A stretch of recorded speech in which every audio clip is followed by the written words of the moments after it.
said the Lions won a game. Man, we going all the way. And it's been a while. We are back with episode 22, Great Lakes State Football, talking every level of football in the state of Michigan. I'm Vince. I'm Kory. I'm Brett, and that was a very loud eruption, Vince. No one's going to know because I'm going to edit out the beginning, so they're not going to feel the awkward pause. They're not going to see him forget. It's been 4 weeks, and for a second there, I forgot how to do my intro. But 4 long weeks, and we're back. We are pretty much sticking to every other week, and then basically what happened the last couple of weeks is we've been kind of struggling to get a guest. All three of us have been caught up with some vacation and personal things and busy, and then we also couldn't find a guest. So we're very excited, though, this week. We have a guest, and we are very interested to talk with Mr. Goosepoop. Mr. Goosepoop is the originator of a new algorithm that came out this last fall. He broke into the scene, I think it was about September, right as the football season was getting going, kind of blew up on Twitter. He's up to over 700 followers on Twitter and has a newsletter.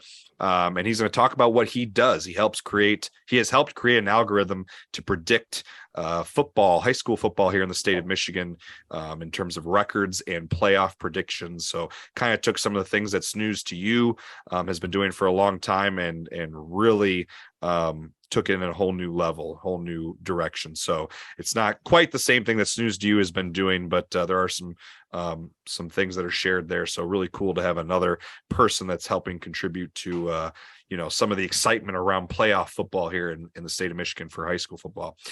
We have a few things before we get to Kanon Dean is the name, the face behind Goosepoop. Before we get to Kanon Dean, we are going to discuss a few topics here. Over the last 4 weeks, actually not much to talk about. This is just that time of year, that we've mentioned a few episodes now. There's not a whole lot going on, but there are a few things that have happened the last 4 weeks in some of our schools here around the state of Michigan that we want to point out and talk about. So for MHSAA football right now, to get things started, not a whole lot to talk about, just a couple coaching hires that have come across our way recently. I know that there's been some other coaches that we're probably missing here, but we could sit here and list them all day. Flint Powers Catholic, pretty high profile hire. Drew Burton, who is an SVSU assistant coach for a while, is going to join their program as the new head coach. Flint Powers Catholic, we'll probably talk with Goosepoop about this a little bit later, very famously made the playoffs at 3-6 this last year with how tough their conference schedule is. Waverly, who is in our neck of the woods, in CLAC Blue over here in the Lansing area, they hired a new coach, DeYaya. I'm sorry if I pronounced your name wrong. DeYeya, DeYaya Jones, who's a 1996 Sexton grad and played football at Northwood. And then a couple other things that we wanted to mention here before we move into college ranks, the summer camp circuit. So Brett, I don't know if you wanted to kind of touch on this a little bit here. Yeah.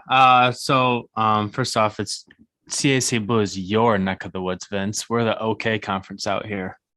Okay, red baby. But yeah. Colors. So one thing with the camp circuit this year, Vince, Kory, and I have all done the camp circuit in high school, going school to school. But one thing that with the NIL guys are starting to do is popular names in college, Division I specifically, are starting to go back to their old high school and host a camp with a bunch of their teammates, as well as some old coaches and some smaller college coaches. So for example, JJ McCarthy, quarterback for Michigan, hosted a high school camp here in Michigan. So he's able to make money through the NIL off of that. And also Donovan Edwards has one coming up at his alma mater at West Bloomfield. Wow, had a major brain fart at West Bloomfield. But it's interesting that those guys are going back to the schools to make money, which is pretty cool. It would have been neat. When we were in high school, we had one of our old teammates went on to play at Ohio State. It would have been cool if he came back from Ohio State and hosted a camp with some of his teammates too.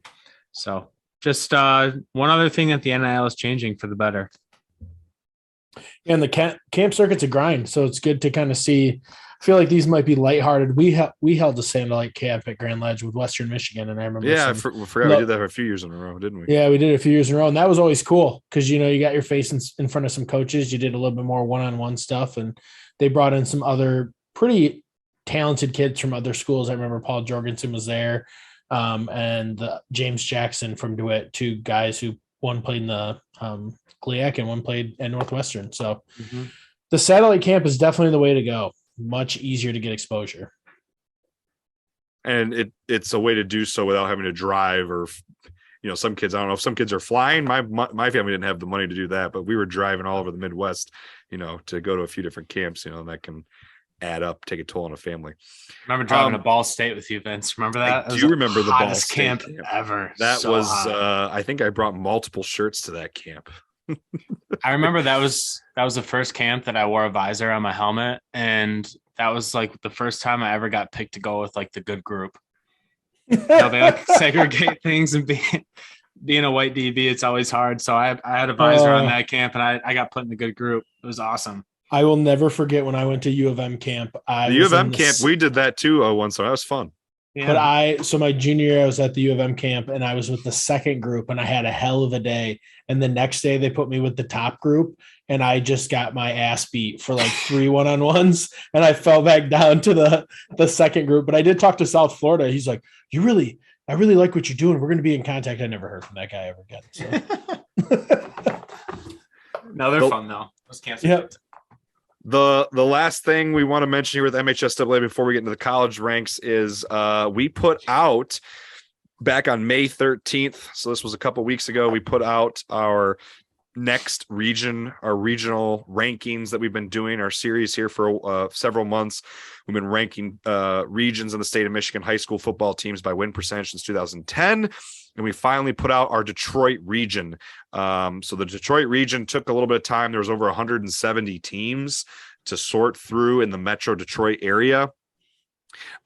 Pretty interesting list. Some of these obviously that are on here are not a surprise. As of right now, this post is pinned on our profile on our Twitter page. It was posted to Instagram as well. It will probably no longer be pinned after this episode comes out, but you should be able to find it. I'll have it. I'll put I pretty much always put the link to the posting in the YouTube episodes when we discuss them. So you should find it in the description of the YouTube video or the audio episode of this podcast if you want to check this out for yourself. But number one, Detroit Caz Tech at 125 and 25.833 win percentage. River Rouge was number two, 111 and 27.804. After that, to finish out the top five, Detroit Martin Luther King, 119 and 30.799 win percentage. Clarkston at number four, 109 and 29.79 win percentage. And then Warren Michigan Collegiate at number five, 105 and 29.784 D6 school at the top five. Anything that stands out to you guys about this list? Nope. Makes sense to me.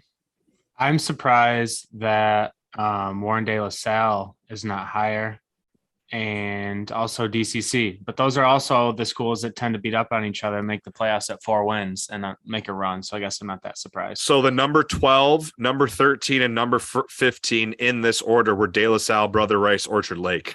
So all three of them just missed the list, and then Catholic Central was 14. But yeah, I think you're right, Brett. They all beat each other up. I mean, those guys will go to the state title at 5-4 some years. It's the toughest conference in the state of Michigan. I mean, probably without a doubt. I mean, there's no. Well, and then they always play tough non-conference schedules too. Yeah, it's them, the Detroit Public School League, and probably the OK Red. Vince, I'm not going to lie. I don't see Warren De La Salle on the list. I just told you De La Salle's number 12. Or excuse me, the next five who just missed the spot. I misspoke. 16, 17, 17. Yeah, sorry. We also have 2 12s. No, we don't. Well, they're tied. Oh, I gotcha. 12, 12, 14. Right. Come on, Brett. Why are you trying to call us out? I just got through it. I was like, I do not see Warren De La Salle on the list. I'm sorry, I misspoke. Yeah, I meant to say they're the 17th. They're second off. I just looked at my tweet in the thread below. I just realized I did mistype this. For the next five who just missed the list, I wrote 11, 12, 13, 14, 15 when it should have been 16, 17, etc. through 20. So I screwed that up. But the actual chart, the actual graphic is correct. Yeah, there's two number 12s. Allen Park and Dearborn Fordson had the exact same win percentage, so they were tied at number 12. So powerful list, a lot of wins. Wow. We'll probably talk with Goosepoop about this a little bit, I'm sure. Super excited to see who's going to win top win percentage by the end. You know what I mean? When we do all the regions, when we do our full list, it's going to be Yeah, so we got before we It's do gonna be that, interesting. there are 2 more lists to do. Kalamazoo and Battle Creek, the southwest region. Jackson Ann Arbor, the south central region. We got to do those 2 lists, and then statewide would be after that. So I say Three when we left. do statewide, we also include state titles. as another column in the list. Yeah, it'd be interesting. because it's Yeah, gonna it'd be be the top interesting to teams, see. so. Yeah, the teams who have the best win percentage, how many state championships they're winning. Yeah, that would be interesting to Yeah. see. And D1 players. Ooh, That would be interesting as well. Another flavor. you can count that, Brett.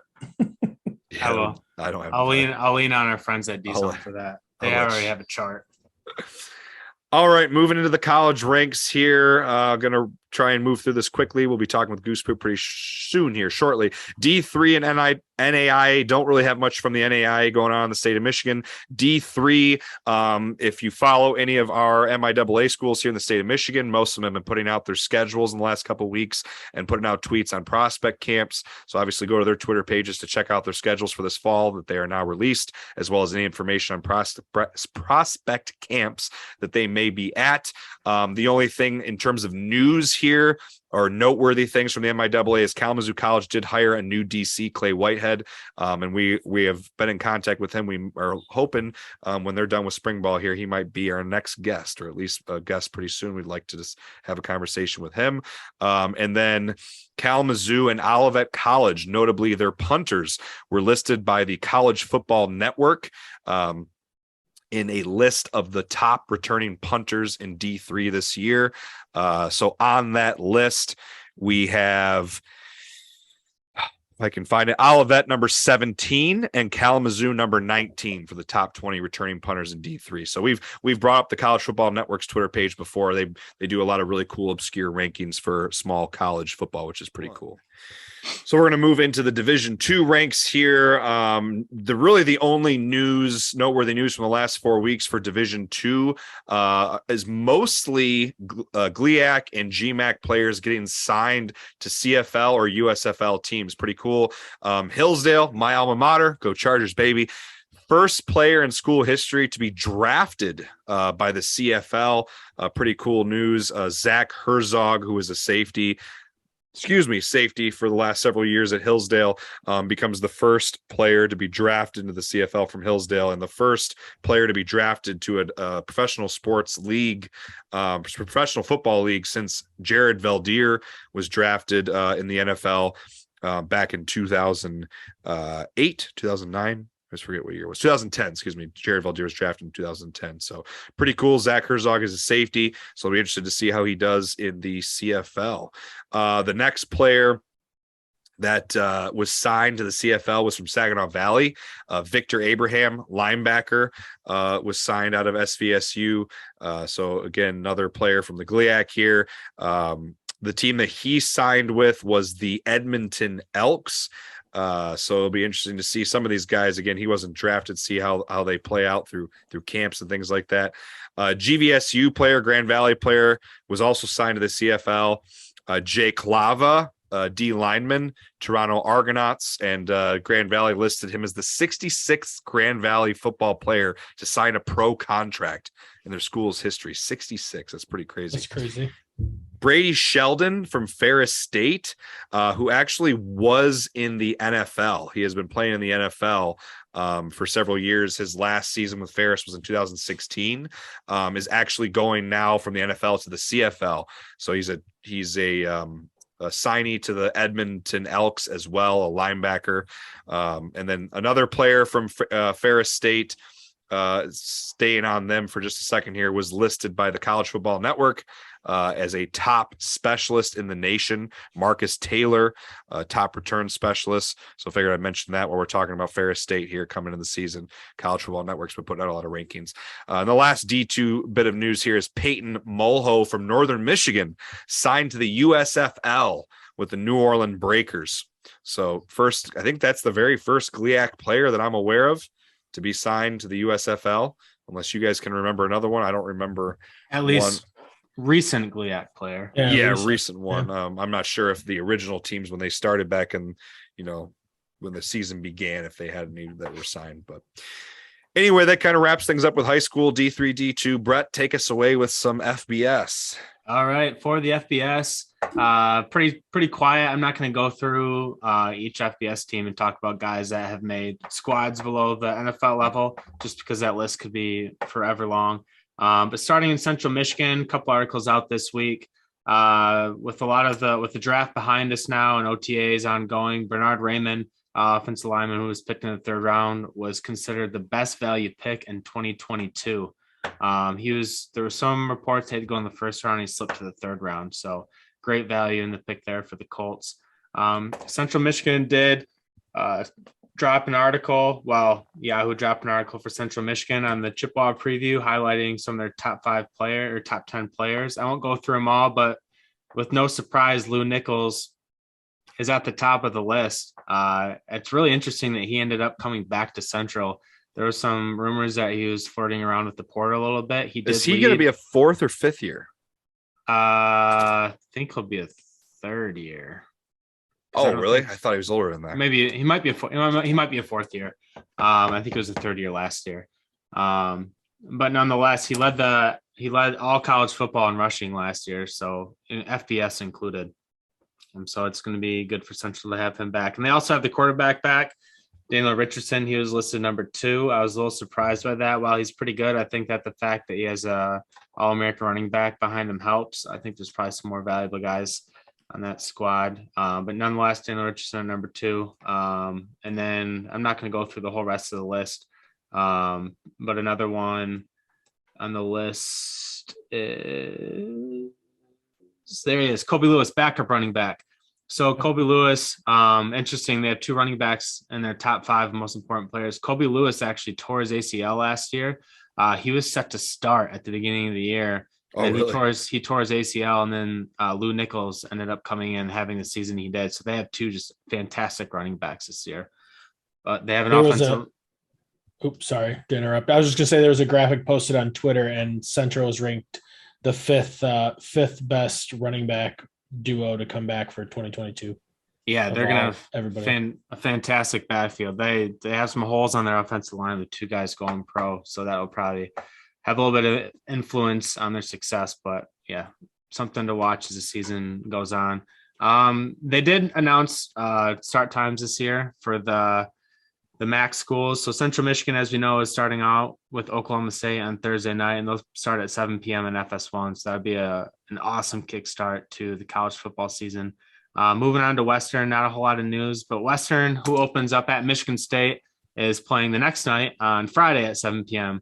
I'm not sure why, but Michigan State always seems to have a Friday night game to open up the year. It seems like they've had that for close to 10 years now. I remember even when I was in college, I remember them opening up with Boise State on a Friday night before. So kind of a cool tradition that Michigan State has. Going over to Eastern Michigan. So we haven't been on the show for about a month now. But some sad news coming out of Ypsilanti. Their safeties coach, Fred Reed, died of medical emergency at 54 years old. Not the news that you want to hear, especially his son, Amari, is a linebacker. Canton High is committed to come to Eastern next year. So I'm sure that that's going to be a tough season for him and the Eastern Michigan Eagles. But similar, their start time, they play the same time as Michigan State against Eastern Kentucky.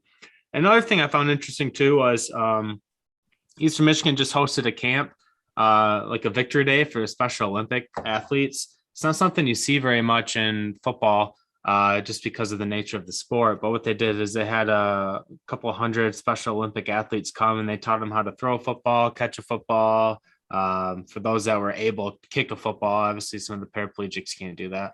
But it's just a really, really cool thing that they did at Eastern Michigan. Having a wife that's a special ed teacher, it's something that kind of warms your heart a little bit to see. Moving on to Michigan State. There's a lot of speculation now with preseason polls. Michigan is once again in the top 10 preseason poll. It seems like they're always in the preseason poll aside from last year. But they will start this year against Colorado State at noon. Michigan State cracks a top 25 coming off a hot season last year. I think Michigan State was probably slated to be not even the top 100 going into last year, is now cracking the top 25. And Mel Kiper coming out with the Mel Kiper big boards. You got to love those in May. 11 months ahead of schedule, but he's got Bryce Behringer, the punter at Michigan State, as a top punter in 2023. So that's something interesting to watch. Moving on to Kory. It'll be interesting to see. It'll be interesting to see how Michigan State start duking it out now that Mel Tucker is getting a little bit better recruiting classes out in East Lansing compared to his predecessor. It will be interesting, that's for sure. And he's hitting that portal hard too, so he's getting grown men coming in, not just 18-year-olds. Yeah. All right, I will kick off the Michigan Panthers. They recently lost to the New Orleans Breakers 31-27, making their record now 1-6. Interesting enough, it was the first overtime game in the USFL. How the USFL does overtime, each team gets alternating one-play possessions from the 2-yard line, and if you score, you get 2 points. Each team gets up to 3 plays, and then they take the score at that and then move on. So I like that. Kind of That's interesting. cool. Yeah, it's like battle royale. It's like a Rochambeau. Yeah. Like we line up and kick each other in the nuts really hard for 6 plays and then move on. But anyway, the Panthers were led by Josh Love, ex-San Diego State quarterback, who did okay, not great either. Recently, the Panthers had cut Shea Patterson, the ex-Wolverine, who's actually quoted saying for the Detroit Free Press that he still believes he's an NFL caliber quarterback, and then he was quickly re-signed by the New Orleans Breakers. So they just beats his whole team. Then beats his old team, even though he didn't play. Moving on to the Lions. So they have started OTAs, and they've been going really well per sources. So everything I'm reading, Swift has been really good. DJ Chark has been really good. Aiden Hutchinson's been dominating OTAs. Speaking of Aiden Hutchinson, his sister Aria Hutchinson won Miss Michigan, and we were debating if she was attractive or not. So look for a poll on Twitter for that. And then a couple other things that just popped up into the news for the Detroit Lions. They did sign ex-4th-round pick John Kaminsky off waivers. Kaminsky was a 2019 4th-round pick for the Atlanta Falcons, and he had a really good RAS score, which we talked about this with Andy Phillips. The Lions have been kind of going after that, like high talent, maybe people that just didn't really fit the mold of the team that they got drafted by. And John Kaminsky could be one of those individuals. So, and we dropped our kicker, Rosas, who may be known for the worst kick in NFL history at Pittsburgh last fall that I got to witness live. So, that was pathetic. Yeah. Was it as bad live as it was on TV? I have a video of it, and it's like horrendous. The ball didn't even cross the goal line. It's pretty miserable. And so at least you didn't have to see the replay being at the stadium. Very true, but we lost, so then I was heartbroken. Jameson Williams seen working out, high potential that he sees game minutes towards the end of the season. That's exciting. Hopefully I would love to see him return punts, but that will never happen. Yeah, they said he's not going to touch special teams anymore, unfortunately. It will be interesting to see what happens to the Lions wide receiver room. So we got DJ Chark, Amon-Ra. We re-signed Josh Reynolds. You got Jameson Williams, and then you have Cephas sitting on your bench, who had done some pretty good things in Detroit prior to getting hurt last year. So we've got 5 guys who can play. And Hawkinson. Yeah, and Hawkinson. Yeah. So wide receiver room's actually looking like a strength at this point. Amon-Ra just cracked the top 30 wide receivers per, I'm not going to remember who, but somebody, a normal face that you would see in NFL Twitter. He was number 27. So. Pro Football Focus or something. I don't think it was Focus. I can't remember. We retweeted it. So well let's see if that's all fine and dandy, but let's see if Goff can throw more than 10 yards down the field. I'm a Goff liker, so I think we'll be all right. Goff fan. I'm a Goff liker. I like Goff. With that, I think that wraps things up and gets us to our guest. Thank you for listening. Please stay on, and we'll be moving into the portion of the podcast here. We talk with our guest for episode 22, Mr. Goosepoop, or AKA Kanon Dean. Hope you enjoy the conversation. Please stay Mr. on. Poop. Mr. Poop. Please stay on afterwards as we'll wrap up with our recommendation.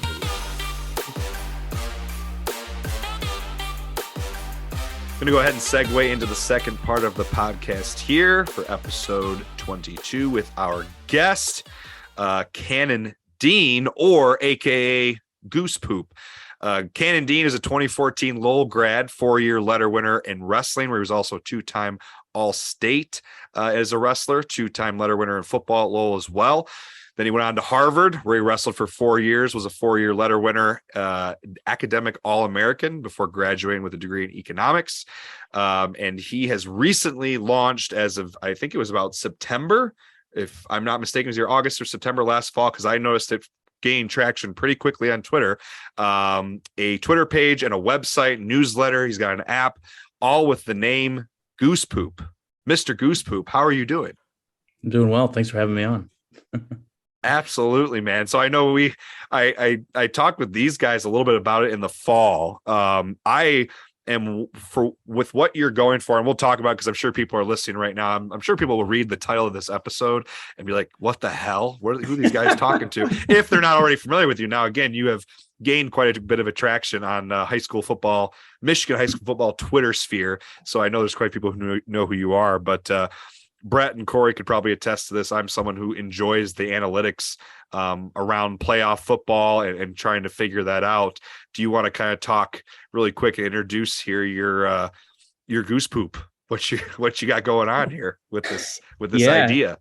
So Goosepoop is really born out of something that I'm sure you guys did every year, and every coach does every year in Michigan, just because we have a strange playoff qualification system where it's not only based on a formula to determine who are the teams that qualify, but once the teams qualify, it's has a geographic element to it where you're not seeding the bracket 1 through 16, you're grouping teams into pods of 4, and then pods of 8 and then 2 semis essentially. But you're only seeding within the pods of 4. And so because of that geographic element and the playoff qualification element, it's actually quite complex to determine what a playoff bracket is going to look like before it is actually set in stone by MHSAA. And so every year I remember, when I was in middle school, high school, my dad being a football coach, we would break out the map. And we would break out the Excel sheet or the calculator. Maybe we'd run the numbers ourselves and say, okay, these are the teams expected to qualify. Okay, let's agree on the teams. That's step 1. And then step 2, let's lay out the teams on a map and let's just eyeball the map and group it into the most sensible pods of 4 that we think will come out. And now we can start once we have the pods of 4 that we think our team's going to fall into. Now we can start to think about, okay, who is our first round opponent going to be? So it'd be that kind of lengthy exercise. And I have to give a lot of credit to Snooze to You, because he was the first one to kind of say, well, hey, I can do this whole exercise for everybody and post my best guess. And so that was kind of the next best thing, was Snooze to You's website and his maps, and those were great. I was always looking at those, and then I would make my own maps. And Brett and I have been Snooze to You addicts for a long time. Right, like he's the OG, man. Yeah. And okay, this is where I disagree with Snooze. This is where I agree with him. That sort of thing. And around last year, no, actually, this is in 2020. With the change in the playoff qualification system. So now I'm talking about the first element, how the points are determined. What's the formula to determine who qualifies? I got the idea. I said, what if I make an app? Because I just started to kind of to do some coding things. And I was like, well, I want to make a project. What if I made an app that basically built on what Snooze is doing, but let the user input the information? And this will be and determine how does the team qualify based on how the team does, basically, instead of Snooze determining how the team does based on his best guess. Yeah, I have to determine that sort of thing. And this was a great timing to do it, because in 2020 the playoff qualification system was going to change for the first time in a while, right? It had always been, when I was in high school, when you guys were in high school, 6 wins and you're in. Yep. It was from 1999 to 2019. Yeah. And then it's all of a sudden in 2020, it's going to change over to a new point system. Yep. and so I was kind of midway through building out what was like a very early version of this app that would let you have more control, essentially. And then COVID hit, and I didn't know if there was going to be a season. I ended up not doing the app at all. So you wanted to launch this a year prior. That's right. That's when the first idea happened. Gotcha. But I didn't know, and I wasn't a very good programmer either. So I like going. Gave you some time to play around then. Yeah, going on the fly from 9 games to 6 games, and I was really worried about keeping. I still am really worried about it, but last year I was really stressed about keeping track of all the schedule changes because it's just very difficult. And I was like, man, I'm not going to be. I really doubted my ability to keep track of schedule changes every week, and so I ended up in COVID just saying, screw it, we're not going to do it. But by the time the end of the season rolled around, and if you remember 2020, it had that funny dynamic where everybody qualified for the playoffs. Yep. And my brother was a senior in 2020, my little brother, who actually helps me out on Goosepoop. I'm sure we can get into that later, but his team was trying to figure out, so everybody qualified, but you still had the seeding mechanism of, okay, we're all grouped into regionals of 8 teams. We're still going to seed the regionals according to an 8-man bracket, and we're going to use the new playoff point formula to determine how we seed that. I knew they did that. Yep. And it was for Dope, my little brother's team. I was like, okay, I'm going to figure this out, but I'm not going to do it in coding. I'm a little quicker in Excel. And so I did the whole thing in Excel, and it was possible to do in Excel.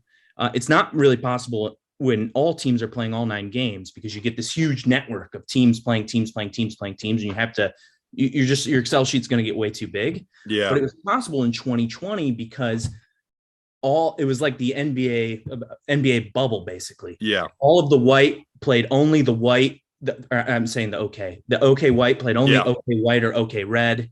OK red played only OK red or OK white. And you basically only had to model out 10 teams. So it was a doable task.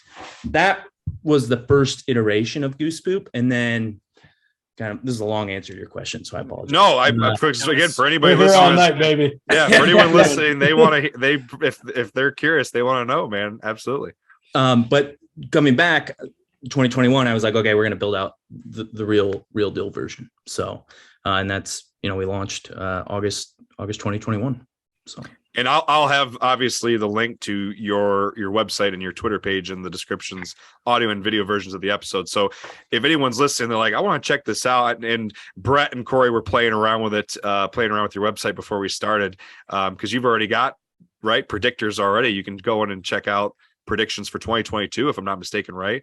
So right now I need to get the new schedules in there, but I'm kind of playing in a game of, I don't want to do too much work without having to come back and update everything. So it's actually, when you go in there, you'll just be kind of running the app. So you'll get to see how it works, but you don't have any control over any schedules because it's all of last year's results. Oh, so you guys that's what they must have been looking at, was last year's games. Okay.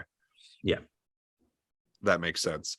So kind of rewinding just a tad, I don't want to get too off track, but you mentioned this, we already know it, but I want to bring it up for the sake of conversation here.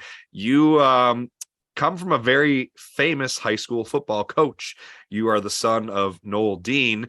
So you mentioned, getting to play for your dad, you and your brother, growing up in a household with Lowell football, where if anyone, from the state of Michigan, has any idea of high school football here, Lowell, quite a long success under Coach Dean. Would you say your time playing for your dad and having those experiences with the playoffs, is that a big contributing factor to this passion project? Growing up with, such a prominent, voice with high school football. Oh, absolutely. The name of the website's Goosepoop. Goosepoop is my dad's nickname for me. So that's, I used to chase, we lived on a lake growing up, just north of Lowell, and I would chase the geese around when I was very young. Like 3 or 4. And so my dad would call me Goose or Goosepoop. And when I was trying to think of what do I name this, there's all these kind of like like, I don't know, Michigan high school football. I didn't quite know how to like what the name was. And I was like, screw it, man. I'm just going to call it Goosepoop because that's the guy who inspired my passion for the game. What does he think about it? I think he had like tons of feedback when it was just him and my brothers that knew I was building it. He thought it was a good idea. He wanted to make it, and we still might take it to this level, but much more involved, where you're not just picking, if you go in there, for people who are listening, if you go into the app, you're just picking your team of choice's schedule. So only 9 games in week 0. As you go on, you're only picking maybe 2 or 3 games. And then the app is simulating the rest of the games for you. He wanted to make it so you're picking, maybe yours and all your opponent's games. So maybe you're picking 81 games in week 2. Wow. That sort of thing. It's like, a lot more complicated. But you could see maybe that's beyond my math ability for sure. In week 9, though, you maybe want to pick, you're only picking 9 games, right? You're picking your game, and then you're picking your opponent's 8 games, that sort of thing. And that's really what you want to know. I'm sure you guys are, you're just saying, okay, Grand Ledge is going to win this game, but also I want to know how like Holt is doing or something like that, because that's I did that this fall because I coach as a varsity coach with Grand Ledge. So I was using your app and your program this fall, man. Near the end, we were unfortunately, and this is something you talked about in your episode with Coach Barnes, and I would if anyone isn't aware, Kanon had an episode he did with Coach Barnes on his podcast. I'll share that as well, where they talked about some of these things. But that conversation you had about average division, right?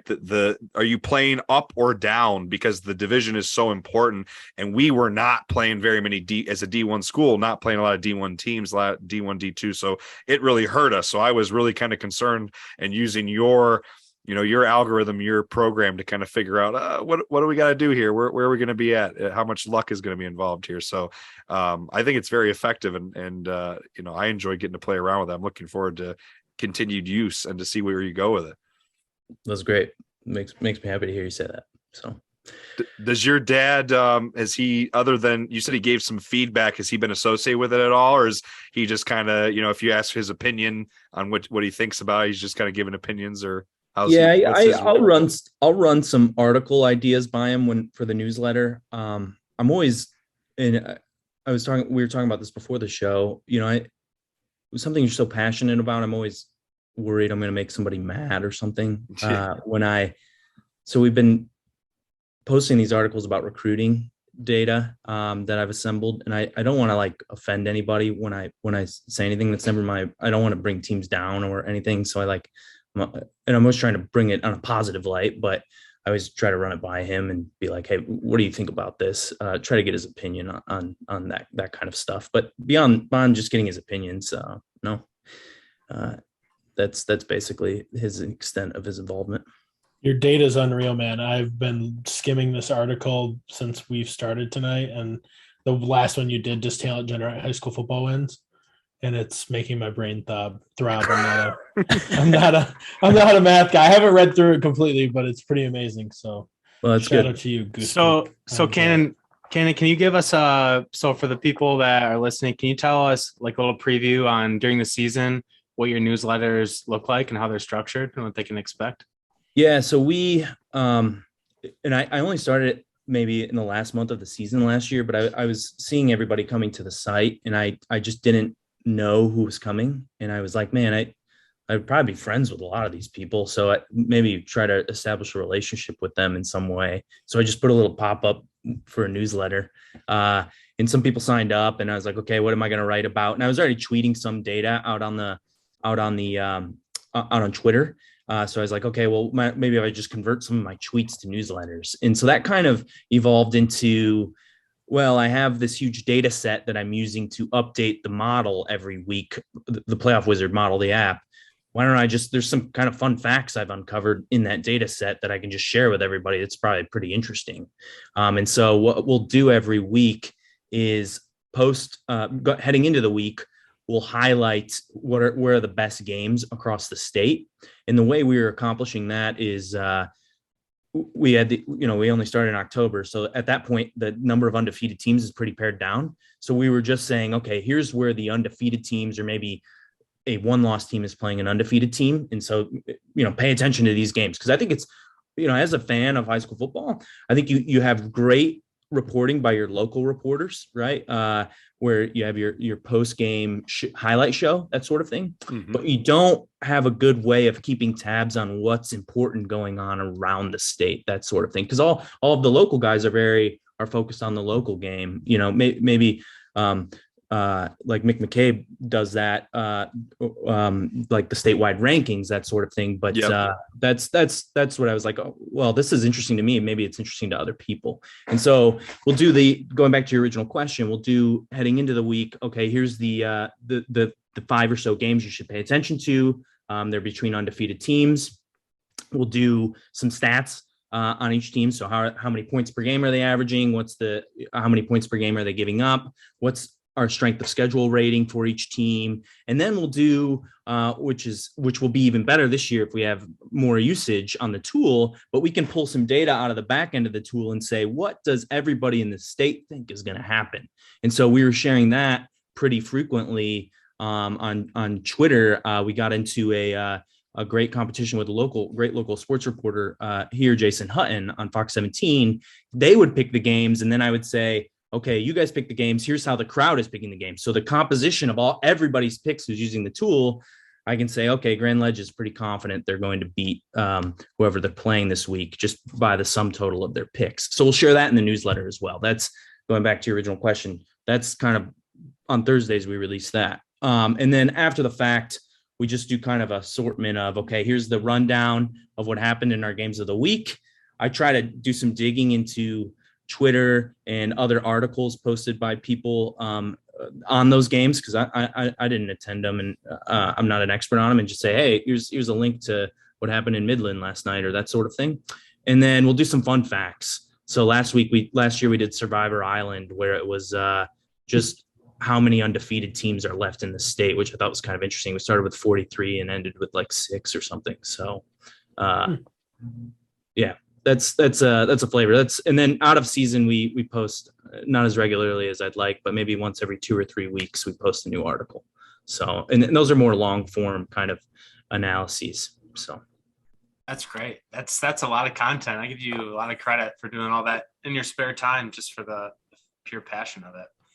Yeah. Thanks. I just recently subscribed, so I'll be reading. I'm a high school football nut too. So well, that's good. Excited. I'm glad I keep thinking, I'm like, how many high school football nuts are there out there, right? There's a lot. I think there's a lot. We're just not reaching them. That's we both just started though.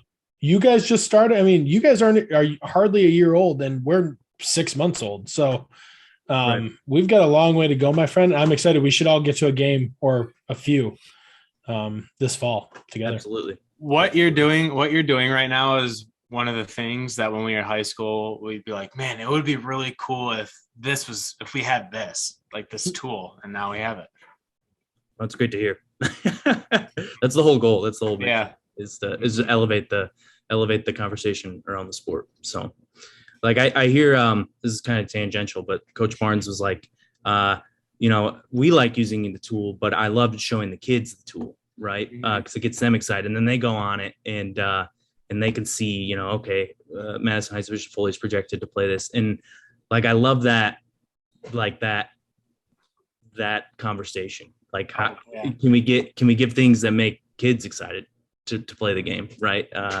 Like that's, especially when you have kind of a learning factor with the math, that math factor, there's kind of an excitement there around, an aspect of applied math that I think sometimes students, in the classroom, being a teacher, I think kids are always hungry to find ways to apply what they learn in a classroom to real life situations or what they enjoy. So if they can find a way to take sports, football, right, and apply, math to it, I think that's kind of exciting. Like, oh, you can use math and things that you like to do. Just a really quick side note too, we keep mentioning Coach Barnes. If you're not, I don't think I established this. Coach Barnes, Brian Barnes is the head coach at Bishop Foley. So there's a conversation that Kanon had with Coach Barnes that I will end up linking in here. So just wanted to make sure anyone's listening, like, who the hell are they talking about Coach Barnes? So Coach Barnes is a great dude. Follow him on Twitter. But one thing I wanted to step back just really quick. You brought up your brother a couple times. I know it sounds like you're doing a lot of legwork here, but to what degree are you getting help? I know you said you asked your dad's opinion on some things, but your brother, I'm assuming, is doing quite a bit of work with you or for you as well. Yeah. So we're partners in it. He does more of the design work. And he only got more involved near the end of the year. So, we're posting a lot more memes on Twitter of like our data that we've compiled, and all of the design for those is done by him.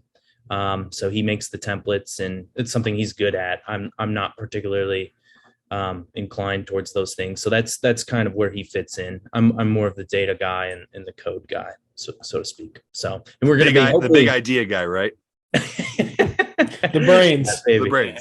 And then we're going to hopefully roll out a new version of the website here before the start of the year, and he did the design for that. So we'll use that as well.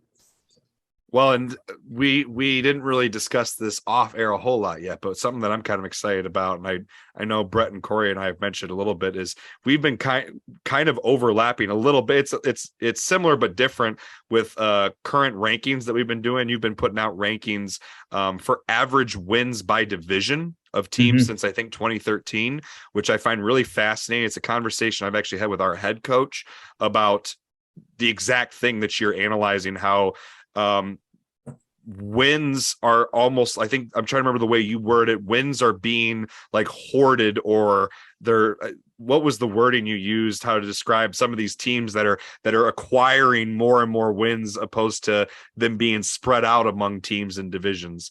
Yeah, so it's an interesting thing that I did not realize until I got into the data, but I termed it the rich get richer effect. Yes. Yeah. And I think it's something you see across sports right now, where the dominant teams stay more dominant, right? You have longer, college football, for example, right? You have Alabama as like the longest dynasty in at least recent history, right? That sort of thing. The Patriots, that sort of thing.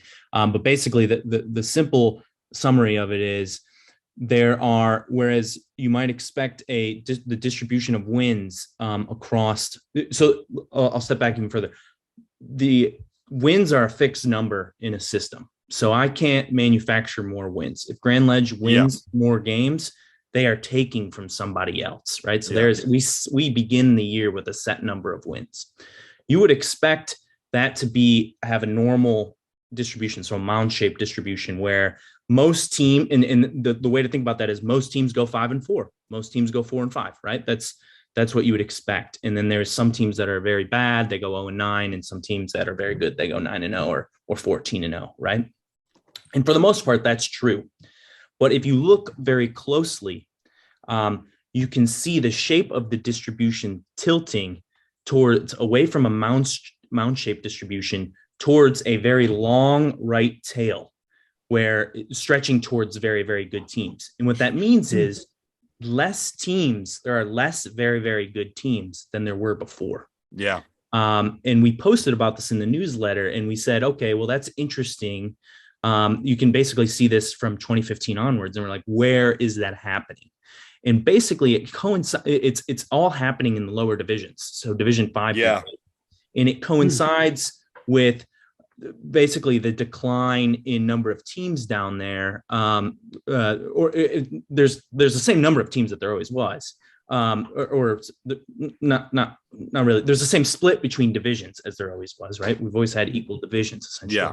But what you're seeing is some of the better teams are going down to 8-man. And so you have less parity in divisions 8, 7, 6, 5. It's like, and this is why I termed it the rich get richer effect. There is a wider gap between the elite teams in D7 I'll call out D7, for example, because I think this is where it's most pronounced, between the elite teams in D7 and in the rest of the crowd. Flip this on its head in D1, I think there's actually more parity than ever in D1. We've discussed this too. It's weird. So like if we did that to kind of look at this, we did the average wins and we said, okay, what are the teams that have averaged 10 wins a year over the 8 years we looked at? And you look at it, there's 15 teams. There's no D1 teams. Yeah. There's no D1 teams that have averaged 10 wins a year. The best team is Cass Tech, and they average 9.5. It's incredible. It's like, wow. And there's only one D2 team to average 10 wins. It's Mona Shores. Yeah. So it's interesting. You've got more parity than ever in the upper divisions and less parity than ever in the lower divisions. So, well, what I wanted to kind of mention that I think we have a little bit of crossover is, while you've been kind of putting some of this information out, we've been putting together regions by win percentage, and we've been doing it by regional rankings. So I think it's kind of interesting to see, by areas in the state, who is winning the most games, who has the highest winning percentage. We went since 2010. We just kind of cut it off at the even decade there. But Cass Tech was number one in the entire, Metro Detroit area, followed by, this was our most recent one we did a couple weeks ago, followed by River Rouge and King, which those three really weren't a surprise. But I think it's interesting as you get into some of the regions around the state, like the Lansing area. You talk about Division 7, like in Division 6, Ithaca and Plum Westphalia. Those two dominate Division 6, Division 7 have for the last 10 years. So they're really high. And then there's a huge divide in the rest of the mid-Michigan Lansing area. And even the Grand Rapids area, I thought was kind of interesting. Like, I think the only D1 team on our list for the Grand Rapids one was Rockford, and they were like 6 or 7. Mm-hmm. The higher teams were all smaller division teams in those regions as well. So I think it really is interesting to kind of see how, this phenomena of the rich get richer and the poor get poorer in high school football here in the state of Michigan has really been more and more pronounced. And I think, I don't know about you, Kanon, but Kory and Brett could probably agree with me on this. And I talk about this with our head coach here at Grand Ledge all the time. One thing that goes along with this data that I'm seeing more of personally as a coach who is coaching in these games, really closely following these high school games over the last 6 years, more and more often you are seeing good teams getting absolutely destroyed by great teams, and good teams absolutely destroying bad teams. There's very little parity, as from the best to the middle to the bad. It's like, I don't remember when I was in high school playing high school football seeing so many blowouts. Take, for example, like Belleville, I think this last year, the year before, beat Dearborn Fordson like 60 something to 0. What? Like, you would never see scores like that 10, 15 years ago. Never. Where two really good teams play each other and one of them absolutely blows their team out. I think you see that in all the divisions. I don't remember seeing that as often. Now, you don't see it as quite as much in the playoffs. Once you get to the playoffs, I think it tends to be a little bit more competitive, but I just think it's weird seeing some of these very lopsided games between teams that normally I don't think in years past you would have seen such domination. And I think there's probably a variety of reasons for it. I think one of the major reasons is something you brought up, people leaving the sport of football, but I also think the game has changed a lot too. I think the game has become faster. It's more up tempo, high pace. People aren't running the ball as much anymore. It's more quarterback driven, more of a passing driven game where people go for the long ball, score points very quickly. And that momentum gets building quickly in high school football. But I know I'm getting off on a little bit of tangent here, but I think there's a lot of things that with your data, I think a lot of ideas and topics of conversation that can be had around your data that you're putting out there. I'm excited to see the dispersion. Sorry, I just want to chime in really quick to give Vince a rest for a second. The dispersion of state championships. That's one thing that we haven't really kept track of yet by region, but we are going to include that in our full state ranking. And that'll be something interesting to see where all the championships are going with these teams that are winning tons and tons and tons and tons of games. Because you are seeing teams like in the Lansing area who are leading the way who don't have any state titles. So it'll just be interesting to see the dispersion of the state titles once we break down everything. And I'm sure you have something in the works that is probably looking at that.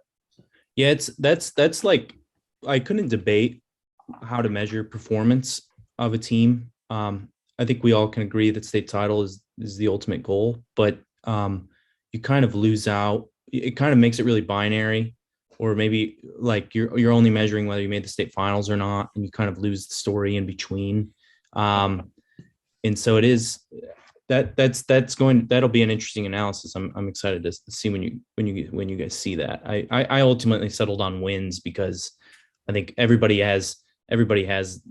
plays at least 9 games or maybe 8 games, so you can at least track that very well. So yeah, I mean, we'll have the wins, but we also want to see where the titles are going. So we'll do probably a top 15 win percentage, and then of the top 15, I mean, we could just list the championship trophies right next to them and see how it pans out. Yeah, that'll be interesting. I'm excited for that. As you've kind of worked on some of this stuff, Kanon, is there, and I know you're obviously with this project a big time, you're a numbers guy, you're very analytical. So, leaving emotion or feelings or opinions out of it, just kind of presenting data. Are there any strong opinions that you have or that have developed as you've kind of, combed over some of this data and produced it in terms of high school football, the state of the game, the future of the game? It's something that we've discussed with guests before, and it's something that we just discuss passionately, together, because I think there is a concern right now. You already brought up the rise of 8-man, but we did a ranking on the UP, and it's crazy to see how many teams have disappeared from the Upper Peninsula, either gone co-op, gone 8-man, or just have dropped the sport of football altogether.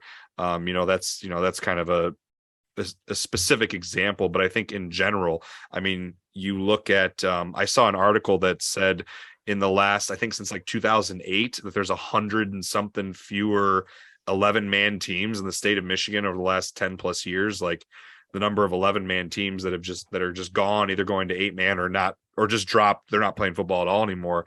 It's kind of sad, but you're also seeing with the teams that remain that are still playing football, a steady decline in kids going out. Whether they're D1, D2, D3, whatever, there is fewer and fewer kids on average playing football. So I don't know if there's any of this has been in a topic of conversation you and your brother have had, or something that's been on your mind, but. No, I think you're absolutely right in picking up on the trends. We posted a graph and like our first post, where are the wins, basically, and from 2013 to now, you've lost 100, maybe like 106 11-man teams. I think it was your post that I saw that in. Now that I wasn't 100% sure, but it was you that I read that on. Yeah, and so you're absolutely right. I want to, my model for it is, and I want to touch on what you said. It's, the rich get richer. The way you're winning now, there's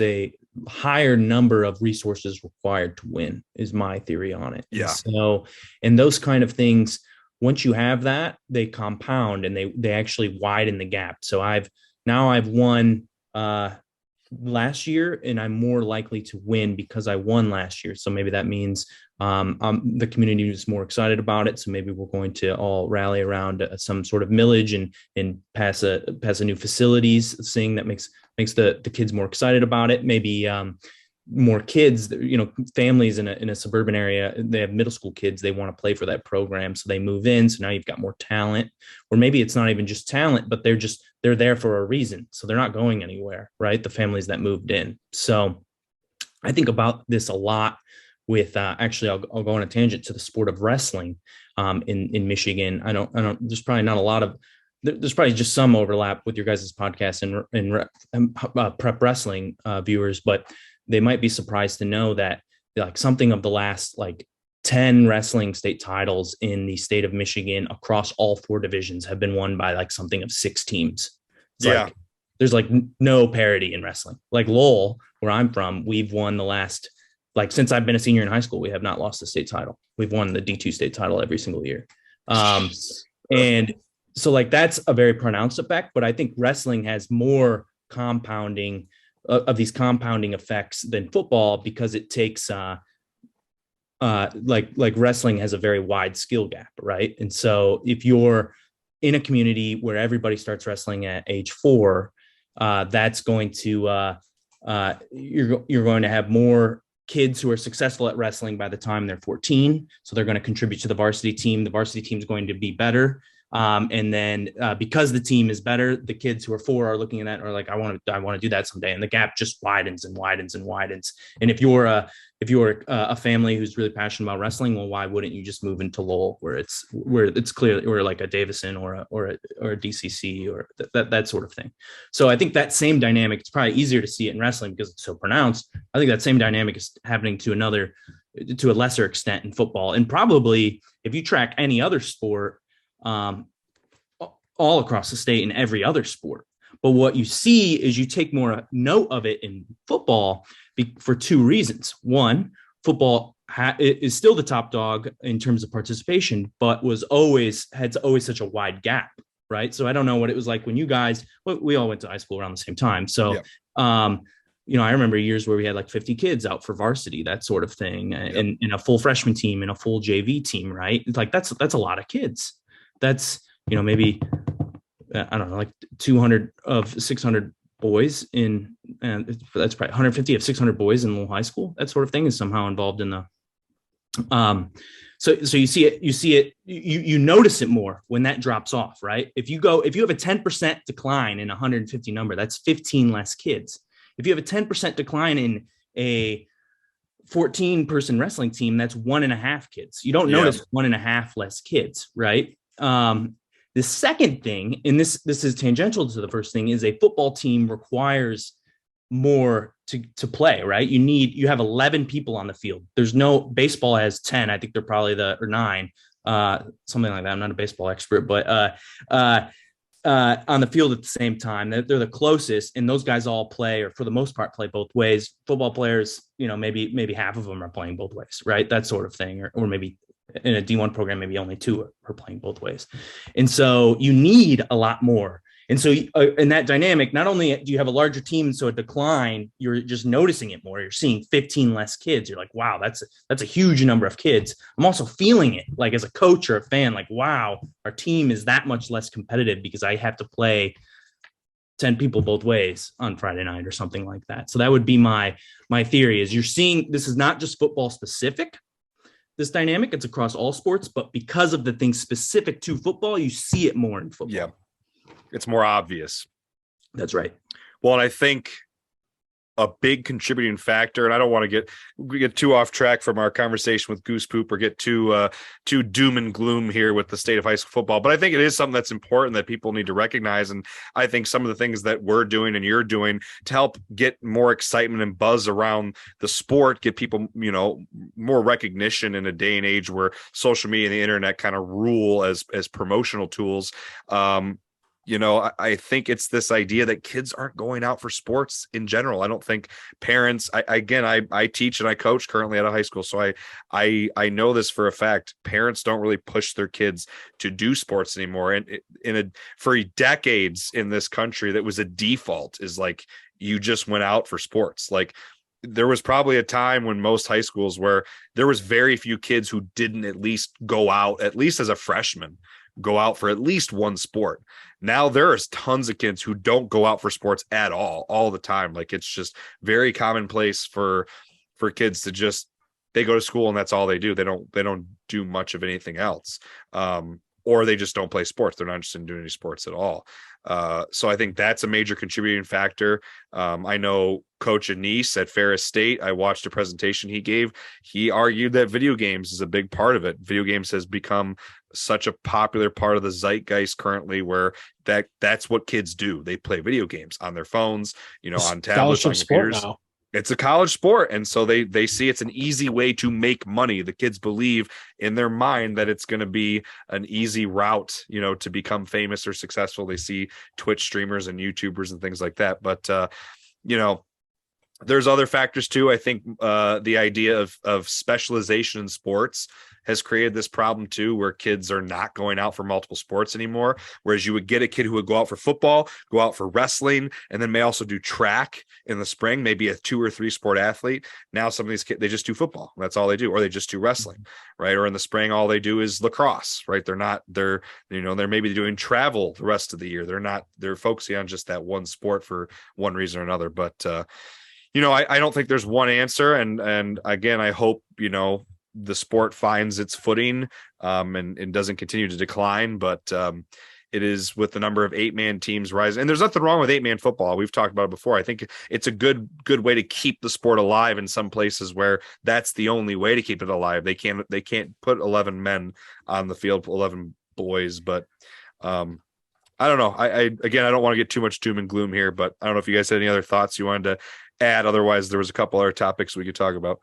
I tend to think that some of the doom and gloom is behind us, because I think so. Like, my model is everything we've talked about this evening is like kids. You're going to move away from the football team and not do football or not do sports because maybe I think like basically that was all like kids on the margin basically, and they're saying, pre-internet, there's nothing really better for me to do. This is kind of gives me an element of community. Maybe I'm not even going to get on the field. But I'll still do this because I don't really have a better option. That is like a very as soon as something slightly better comes around and the internet doesn't really have to work too hard to do that, they move away. But they go do what they were going to do. So I'm going to go play video games or that sort of thing. But there's some sort of stickiness to the top 20 people on a football team, on a varsity football team, are all getting some sort of value from the game. And so those kids aren't going anywhere. And so where you had, certain schools where you need 30 kids on your team, but you only have 200 kids in school, and you lose that kind of marginal portion of the team. Of course they're going to go down to 8-man. But once you kind of lose those first 15 kids, like we were talking about, and then you stop losing them, and maybe it levels off at some bigger schools, that sort of thing. And so eventually, as long as overall populations are flat, which we can talk about that as well, then maybe the worst is behind you, or maybe it has some sort of leveling effect in the near term. So that's my positive take. I don't know. I think COVID had a big effect. I agree with you, though. I think COVID had a big effect on it too. I mean, a lot of the kids that endured the COVID thing, they just got hooked playing video games, and they just really became a passion of theirs, and they weren't out on the fields with their friends for essentially a whole year. And I think after this, another year of school, I mean, it's kind of going to hit a reset, I would think. But I mean, only time will tell.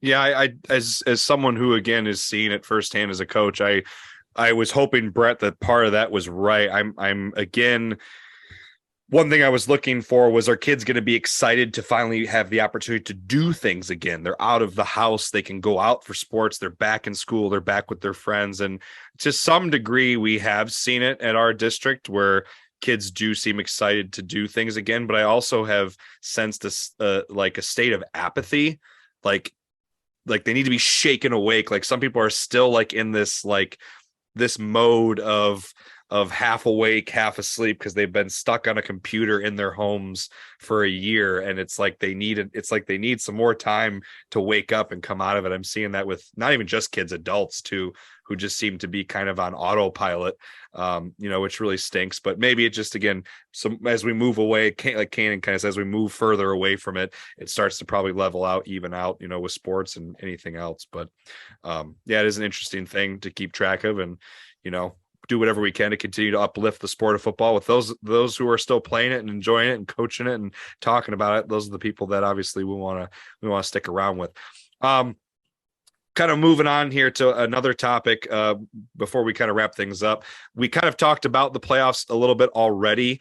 One thing that I just thought would be fun to bring up with you, Ken, is being someone who the MHSAA football playoffs is huge, a big part of, your bread and butter, I guess, for lack of a better phrase, with your project. What do you think? And I know you talked about this with Coach Barnes in his podcast a little, but I would like to chat about it with you as well. What do you think about the current playoff system? We kind of mentioned already that, from 1999 to 2019, it was win 6 games and you're automatically in. With any empty spots, they would fill it out with 5 and 4 teams with the most playoff points, or 4 and 4 teams even with the most playoff points. I know Brett and I think maybe Kory, you and I have talked about before. I didn't hate that playoff system, but I did think it created problems where people would base their schedule around 6 wins. Where can we get 6 wins? And we're in. So then you got teams who were, playing really easy BS schedules. I wasn't always a huge fan of it, but now there's some controversy with this current playoff system that, again, as you mentioned, was supposed to come in 2020. They kind of nixed it for a year with the COVID, with all the cancellations of games. So now with this current playoff system, for anyone listening who isn't aware, what they do now is divisions are preset before the season begins, whereas before they were not necessarily preset. It was just the 32 biggest schools that won 6 games were in Division 1, and so on and so forth. Now they have the division set, and within each one of your division, the 32 teams of the 64 to 66 in your division that have the most playoff points, which is determined by your wins, and the teams you are playing, their wins, whether you win or lose, is the team you are playing winning games. And then the third factor is what division are they in? Which again created some controversy where you had, for the first time in MHSAA history, if you don't count the 2020 season, I don't really count that season because everyone got in, where teams with losing records are qualifying for the state playoff on the merit of their schedule. That has never happened before. And again, some people on Twitter were very vocal about their frustrations with it. I'd be curious to hear your kind of thoughts on it. Yeah, so it all kind of rests on the implied assumption that the enrollment of a school is the not the best, but the most easily accessible determinant of how good a team is. So basically saying a school with more kids on average is better than a school with less kids. And I think that's moving to a system that weights what division the team is. I think that's pretty fair. Now there's some corner cases of where it's not fair, but you can't really argue with the fact that, hey, we don't have a good determinant of actually measuring whether Pewamo Westphalia is better than Holt, right? Yeah.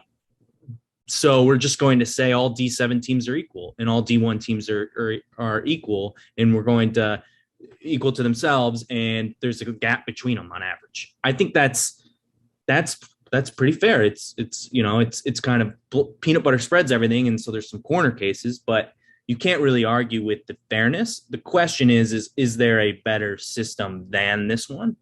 And to your point, there's always issues with every system. So in the 6-win system, people game their schedules to play very easy schedules. In this divisional weighting schedule, you end up with these weird corner cases of Cass Tech, who's in this really in the DPSL where there's only one other D1 team or 2 other D1 teams. So they get, and then they play MLK, who's a very good team. So they play MLK twice. So they lose 2 games at MLK and play some D3 and D4 teams. Well, man, they could be missing the playoffs when they probably should be. Or you get the Traverse Cities, who only play each other of the same division, right? Or maybe Alpena and Petoskey, but the rest of the teams are D3 and D4. And so and that's purely a version of a matter of geography, right? Yes. So you're penalizing these teams who are kind of in these special cases where they're not going to travel across. They can't afford to year after year travel to Detroit or Grand Rapids. They are where they are. They can't really control that. So it's you're really weighing these two things. You're saying what's more important, to penalize the Traverse Cities for playing and I'm picking on them. I don't actually know. I have an opinion on whether their league is weak, but I'm going to penalize them for playing in this weak league on divisions, or I'm going to penalize, somebody in the MAC red, where everybody beats up on everybody, and or the OK White in the old days, and maybe you didn't get to 6 wins, so sorry, buddy, you're not making it, even though you probably belong with the teams, right? That's really what you're weighing. What's more important? Would you rather penalize the Grand Rapids Northviews of the world, or would you rather penalize the Traverse City Centrals of the world, right? Maybe an unfair comparison, but that's maybe what you need to hold in mind. The third option. Sorry, go ahead. I was just going to say, or the Flint Powers, who get in with 3 wins. That's right. And so this is why this metric of average division played is so important, because in the new playoff system, in which we'll have the 2022 data coming in maybe a month or so, but if you just measure the average division played of the 9 games on a team's schedule and then rank order them according to division or within their division, you can tell straight up before any games are played who's more likely to make it, right?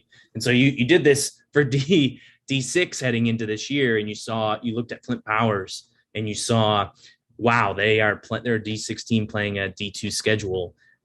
They could make it in, not winning that many games, and that's exactly how it played out. But and I love this year because it was so instructional.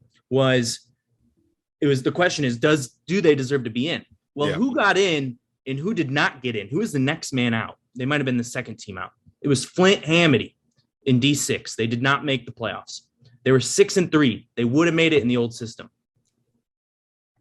Who did Flint Hamity lose to, though? They lost to Flint Powers. They did not deserve to be there. Flint Powers did. But in the old system, the roles would have been reversed. Flint Powers would have had a win over Flint Hamity, but would have been out. And Flint Hamity would have had a loss to Flint Powers, but would have been in. So in some ways, that system got it right. But it always comes down to these special cases.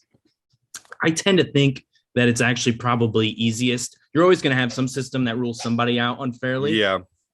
But in that case, it probably makes sense to just do the easiest thing and make it very transparent. And so that scenario, you would do something like Georgia or Texas does, where you have fixed regions going in and you take the top 2 off the regions and that sort of thing. So you still have some sort of playoff qualification system, but you just kind of narrowly define it going in, so you don't have this mystery, and you have no need for Goosepoop. So which isn't fun. We got to keep you around. Yeah, right. So maybe but that's that. Maybe that's where maybe it's just, you're always going to make somebody mad, so maybe just make it very simple who you're going to make mad, that sort of thing. So now, are you aware of how many years the current system's supposed to be in place for, guaranteed? I see some tidbits. I know a lot of people were very angry about it this year, but it's always the people who are most affected by it, right? And so like the De La Salles of the world or the Castex of the world. I think it's going to be in place for this year. And I think I've seen some notes maybe on the forums or something that it's going to be revisited at the end of this year, that sort of thing. So you guys correct me if I'm wrong, but that's, at least we got one more year of the system in there. As far as I know. Ask my mom. She can look into that for us. I always forget that she knows that stuff. She's U.S. right-hand woman. Now's not the time or place, but I'd be really interested to hear your perspective on college football playoffs. I'm sure you have a strong opinion there. We're really switching gears there. Yeah. We don't need to go into it, but I'm show sure two. Show two. Yeah. There you go. Well, do you guys have anything else you want to add? Otherwise, we've been going for almost an hour. We could get to, unless you guys have another question or something else to add, we get into the rapid round questions here. Kanon, thank you for joining us, man. I really appreciate it. I'm really excited to deep dive into all your content. And we're going to start brainstorming some articles for the newsletter. I don't know what, but we cover a lot of stuff. We cover much more than high school football too. So maybe we can help you expand into the college ranks, or we can partner together or something. Absolutely, guys. Absolutely. I'm excited. That was the whole intent. So good to have crossovers. Absolutely. Yeah, I appreciate your time. I'm interested to hear what you answer in these rapid fire questions. We didn't preface this in the intro. It's good. It makes it better. Yeah. So this is our, I think, third straight episode now where we're ending with rapid round questions for our guest. Just a few questions here to get to know our guests a little bit more and see what they think. So first question here, Kanon, if you had to choose, we're on this podcast, we like to give a recommendation at the end of each podcast. We discuss, whether we are, drinking a craft beer or enjoying a whiskey. If you had to choose, what's your go-to adult beverage of choice, craft beer or a whiskey? Craft beer. What's your go-to brewery? So I really like the MI 43s. Oh, nice. That's from the Lansing area over here. Right. I've never had the privilege of going, but someday. But yeah, those are, you can't miss with those. Old Nation, Williamston. They got good food too. Food's good. Really good food. Yeah, I didn't know that. What do they serve?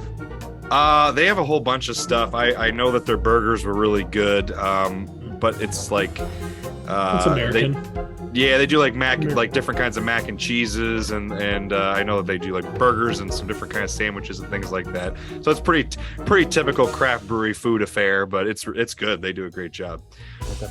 Question number 2: if you had to choose, what is your favorite sports team of all time, regardless of level or sport? That's a good one. For a long time, I would have said, and I still probably am partial to the Red Arrows, the little Red Arrows. But I'm a pretty big Michigan State fan from the football aspect. It's a toss up. Probably this last year, I was more of a Michigan State fan. Then it's probably more just being an adult more than anything, and being not having a brother on the team. But in 2020, I was probably the world's biggest Little Red Arrow fan. So it's so contextual. It's hard to answer. I'll Little Red Arrows. Little Red Arrows. Oh, go with the final answer. Little Red Changing it Arrows. up. Your dad, I'm sure your dad would be happy with that answer. If you could do it all over again, obviously you wrestled and played football, but if you could do it all over again and play any other sport other than football or wrestling, what sport would you choose? I tried baseball. That was not a fit. Not very fast. So track was never going to be, gymnastics and wrestling are pretty close to each other. Gymnastics. I might say gymnastics, either that or another contact sport like hockey or rugby. So maybe I just don't think I'd be a very good hockey player. So maybe lacrosse then. I've noticed lacrosse is getting like more and more popular every year in high school sports around. I think gymnastics should be your pick. Yeah, I'm gonna go with gymnastics. Next question. Favorite sports movie of all time? I gotta go with the first one I watched. Remember the Titans. I think that's the first one I've watched. Great movie. Any pregame hype song? What's your favorite pregame? Whether it's for a wrestling match or football, whatever event you're doing, what's your go-to pregame hype song? So my senior year of college, Mo Bamba had just man, that's a good one. Just dropped. So that was the last song I can remember listening to before my last wrestling matches. So what was did you guys have walkout music at Harvard? What was your walkout song? I did. I had this is funny. I did Brick in Your Face by Stitches. What is that song? Brick in Your Face? I don't know. It's not it's popular more for the music video, but he's he's a Miami rapper, and he's got like 2 AK-47s tattooed kind of going into his mouth, that sort of thing, and he just like looks insane, and it was just kind of funny. The song itself is not so good, but he sounds ridiculous, so it was just kind of maybe kind of walkout song. That might need to be our intro this week. On that is our last question. That's a great way to end it right there. Brett, Kory, anything else you want to add here? I know you kind of already thanked him for being on. Anything else before we wrap things up here? Thank you again. Best of luck with Goosepoop. I'm subscribed, so I'll be reading. We'll be supporting. Yeah, we gotta this is good. So let me know what posts on the newsletter you guys want to do. And this is good. It's good to just talk to people about these things. So. Well, normally we would tell our guests to go ahead and plug, but pretty much that's what we did the whole episode, man. We plugged you. So anyone listening, check out goosepoop.io. Right. That's the website.io. I'll have the link. If you're listening on Apple or Spotify or watching on YouTube, check the description. You'll find the link to Kanon's website as well as his Twitter there. Definitely got to check out the high school football excitement this fall, all of the predictions and all of the possibilities with the content on Goosepoop. Thanks again, Kanon. Appreciate you coming on with us tonight. Hope you enjoyed our conversation there for episode 22 with Kanon Dean, aka Goosepoop. Make sure you check out the links in the description of the audio and video versions of this episode, whichever one you're watching or listening. Find the links there to his website and his Twitter page. Make sure you subscribe to his newsletter. It sounds like he'll have a lot more content coming your way this fall when the season gets rolling. And we're hoping to collaborate and do some fun things with him as well. Thanks again, Kanon, for joining us. Look forward to what you put out next. We're going to wrap things up here with Brett's recommendation of the week. All right, so we are back with my recommendation of the week. I've been trying to determine if I want to do a brewery, which I typically always do, or a distillery, which I haven't done yet, but I think I'm going to change it up and I'm going to go with a golf course. So Kory's eyes just lit up like a Christmas tree. But what I want to recommend is a course that it might not be the nicest course in the world, but it's a course locally in Grand Rapids that not a lot of people know about. It doesn't break the bank, and there's 45 holes of golf. Kory knows exactly what I'm going to talk about. We play golf there every Thursday. I'm going to recommend Saskatoon Golf Course. Okay, I've been there before. You haven't played there with me, I don't think. I played there. Yeah, I played there, I think, in college once. Oh, okay. But no, it's nice because it's got 45 holes of golf. It's not the nicest course. Like I said, it's not the nicest course in the world, but I think it's probably the best bang for your buck in Grand Rapids. There's 45 holes. That's crazy. Yeah. And there's a lot of courses in town that will cost $25 to go out and play, but the course is just torn up. Saskatoon, you can tell it gets a lot of play, but it's spread out among 45 holes, so it's not terrible. So I'm going to recommend Saskatoon Golf Course for the week. If you're on a time constraint, don't go to Saskatoon Golf Course. Not during the week, that's for sure. Well, you heard it here. Saskatoon Golf Course from Brett is the recommendation here of the week for episode 22. Thanks for listening. Thanks for joining us. Hope you enjoyed the episode and our guest. When you're done listening, make sure you head over to Twitter, give us a follow at GLSF Ball, spelled BALL. Make sure you head over to Instagram, subscribe, follow us there, Great Lakes State Football. Make sure you subscribe to us on YouTube if you like the video versions, Great Lakes State Football there as well. Shoot that video a like, leave us a comment, any thoughts, appreciate it. If you like the audio versions, we're on Apple, Spotify. Make sure you add us to your library, give us a 5-star review, and leave us a comment there telling us how much you love us. Appreciate everyone who listens, follows us along. We'll be back with another episode, hopefully not in 4 weeks, hopefully in 2 weeks. Next time. Should be putting out another regional ranking here very soon as well. Until the next episode, I'm Vince with Kory and Brett, Great Lakes State Football. Guest Kanon Dean, aka Goosepoop. Go green and go Chargers. Peace and love, baby.